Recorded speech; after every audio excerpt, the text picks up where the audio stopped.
Hey everybody, it's Andy aka Max Ryder. We're back in the village of Sheepridge, or still in the village of Sheepridge, actually.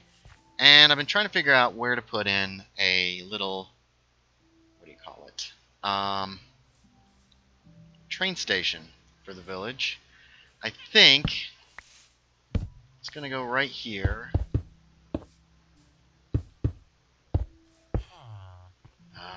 It's going to be kind of small, and it's going to go through the wall here. Not sure if I want it that way or not. That's 5, 6, 7.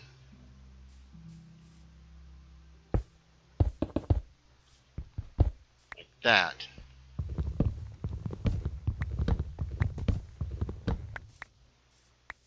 So it's going to pierce, mainly because unless I guess I could cut this tree down.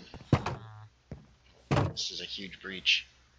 Even if we cut this tree down, it's still going to be, this is 5 by 7, right? 1, 2, 3, 4, 5, 6, 7.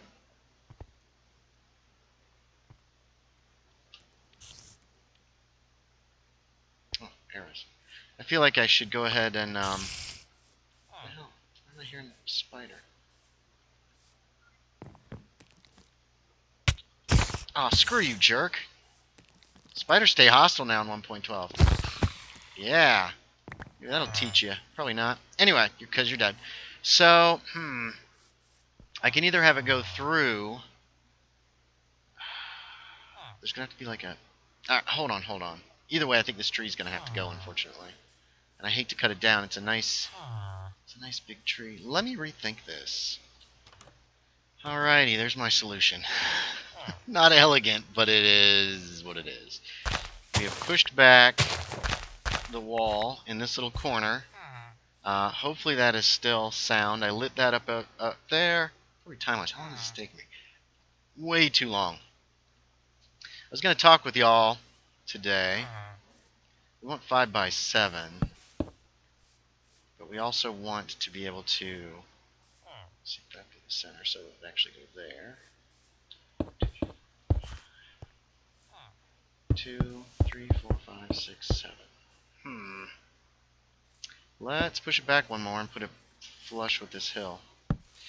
The most recent game of Call of Cthulhu that I played was actually a game of Dark Ages called Cthulhu. It took place in 998 AD, when a priest and his guard were sent to the village of Schwarzbrunn. 1, 2, 3, 4, 5, 6, 7. This was called the Vampire of Schwarzbrunn. Apparently children had been disappearing. This is December. In June, and... oh, hold on. So the Vampire of Schwarzbrunn... this is going to be kind of small.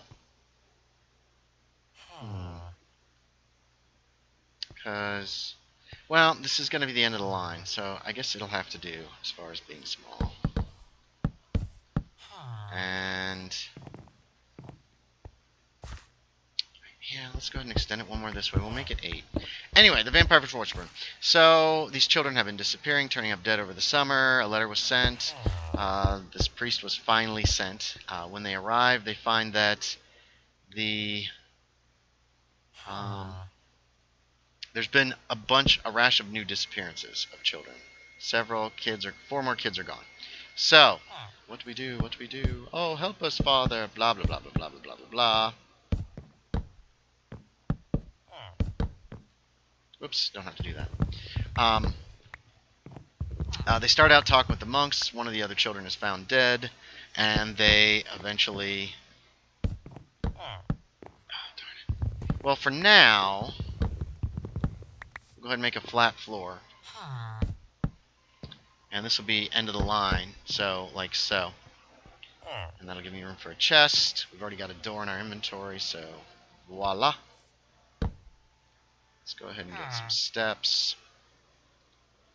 So they start by just researching. They're going to try to find out everything they can about the area, and they spend several days in the monastery library.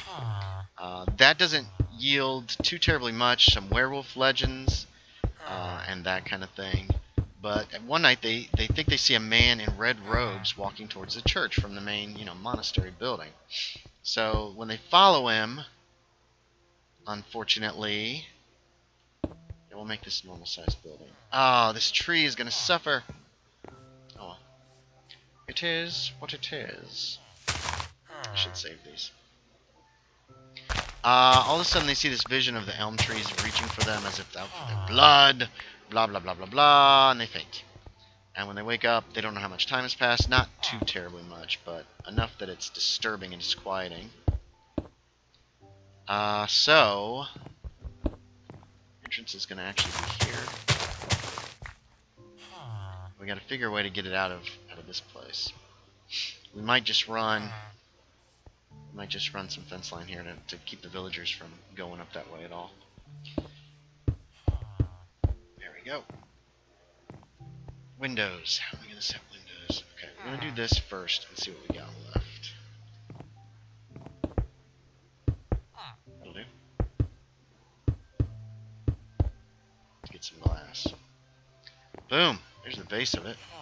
I do want to put a little tower on it.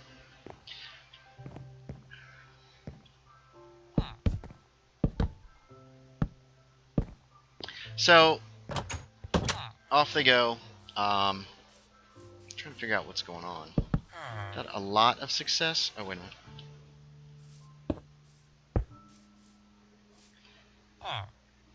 And they continue their investigation as more children turn up dead. The villagers are freaking out when they find the second dead child. I mean, obviously, because their children are being murdered out from under them. Nobody's doing anything about it. The entire village is kind of a tinder powder keg. It's a powder keg ready to go off any second. Right, there's the beginnings of it.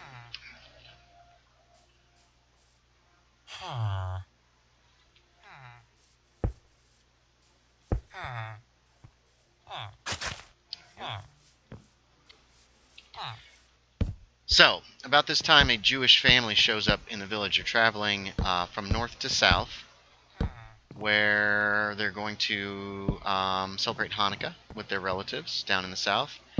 The villagers greet them cordially, but both the investigators can tell that they are not pleased that the Jews are here. Quite frankly, it's not surprising in the 10th century that these Christians hate Jews, these Catholics, and it is probably going to get pretty ugly. They try to warn the father. It's a little family of 5, but he's used to this kind of treatment from people.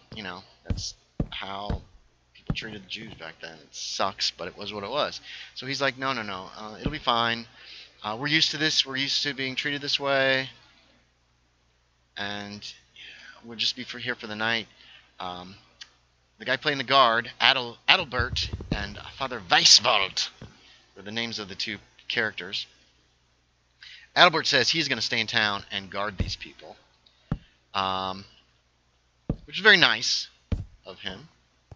And, because he saw it was coming. I mean, the villagers were figuratively and literally sharpening knives and that kind of thing. So it was going to get very ugly very quickly.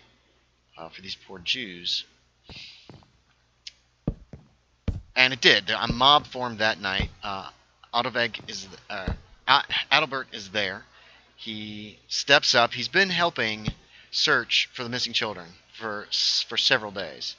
What am I making here? Oh, yeah, that's right. So the villagers know him very well. That's way too many. Respect him. He's been trying to help. He's been... on the search parties going, looking for these children. But they're like, all right, out of the way, Adalbert. We're going to deal with this. They obviously have something to do with it, blah, blah, blah, blah, blah, blah, blah, blah. Justification for murder was going on like crazy. And he's like, nope, not going to get by. Father Weiswald had heard the commotion up in the monastery, or had decided to go down to talk to Adalbert or something. I can't remember what the circumstances were exactly. But he's heading down in the village, and he sees all these people with torches and farm implements in the middle of the night. Yeah, that's not really normal, is it?